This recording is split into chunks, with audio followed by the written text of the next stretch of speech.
সাফ বয়সভিত্তিক দলের শ্রেষ্ঠত্বের ট্রফি নিয়ে কাঠমান্ডু ত্রিভুবন হয়ে দেশের মাটিতে পা দিয়েছেন ২৪ ঘন্টাও হয়নি। পরের দিনই আবার হজরত শাহজালাল আন্তর্জাতিক বিমানবন্দরে হাজির মিরাজুল ইসলাম, রাব্বি হোসেন রাহুল, চন্দন রায় আর শাকিল আহাদ তপু। সাফের স্বর্ণালী গৌরব বয়ে আনা এই চারজন দেশে পা রেখেই পেয়েছেন আরেকটা সুখবর। ভুটানের সঙ্গে দুটো প্রীতি ম্যাচে বাংলাদেশের জাতীয় দলে জায়গা পেয়ে গেছেন এই চারজন।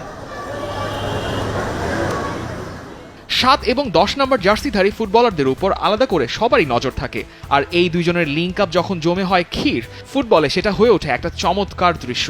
ফাইনালে নেপালকে ৪-১ গোলে হারানোর ম্যাচে আলাদা করে নজর কেড়েছেন এই দুইজন। তার প্রতিদানও পেলেন জাতীয় দলের ডাক পেয়ে। বসুন্ধরা কিংসের উইঙ্গার রাব্বি হোসেন রাহুলের জন্য অবশ্য জাতীয় দলের ক্যাম্পটা পরিচিত বেশ। এর আগেও ছিলেন দুটো ক্যাম্পে। এর আগে ম্যাচ খেলেছেন চন্দন রায়ও। তাই জাতীয় দলে এবার দুই নতুন মুখ, মিরাজুল ইসলাম আর শাকিল আহাদ তপু। রাহুল এরই মধ্যে আমাদের সঙ্গে দুটো ক্যাম্পে ছিল, যদিও এখনো ওর জাতীয় দলে খেলা হয়নি। তবে ও জাতীয় দলের পরিবেশ সম্পর্কে জানে। তপু আর মিরাজের জন্য এবার একটা নতুন সুযোগ।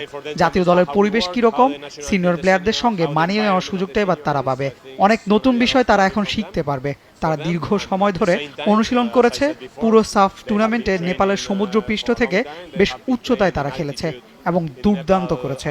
আমি মনে করি তারা জাতীয় দলে ইতিবাচক ভূমিকা রাখতে পারবে। আল্লাহ যদি সহায় হয় তাহলে যদি যাই ইনশাল্লাহ, আমার গাওয়ার পাশম হারাই আছে, তো ইনশাল্লাহ অনেক খুশি হব। আমারও স্বপ্ন ছিল যে ছোট থেকেই ন্যাশনাল টিমে খেলা। আমি দেখছি বাইরের দেশে অনেক বড় বড় প্লেয়াররা আছে যে জুনিয়র মানে 19 বছর থেকেই তারা ন্যাশনাল টিমে খেলে, যেমন এমবাপ্পে। হ্যাঁ, তো আমারও স্বপ্ন আছে, আমারও ইচ্ছা ছিল।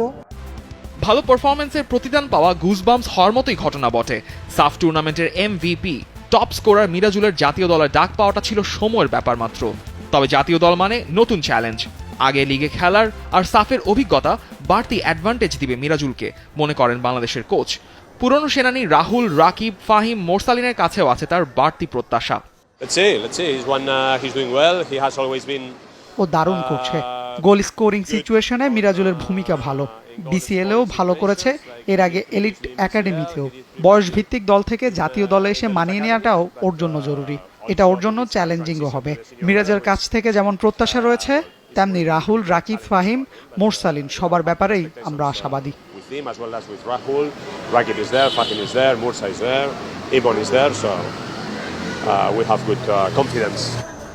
মার্চে এশিয়ান কাপের বাছাইয়ের আগে র্যাঙ্কিং বাড়িয়ে নেওয়ার লক্ষ্যে ভুটানের সঙ্গে বাংলাদেশের দুটো ম্যাচ 5 এবং 8 সেপ্টেম্বর। শরীফুল হক, T-Sports।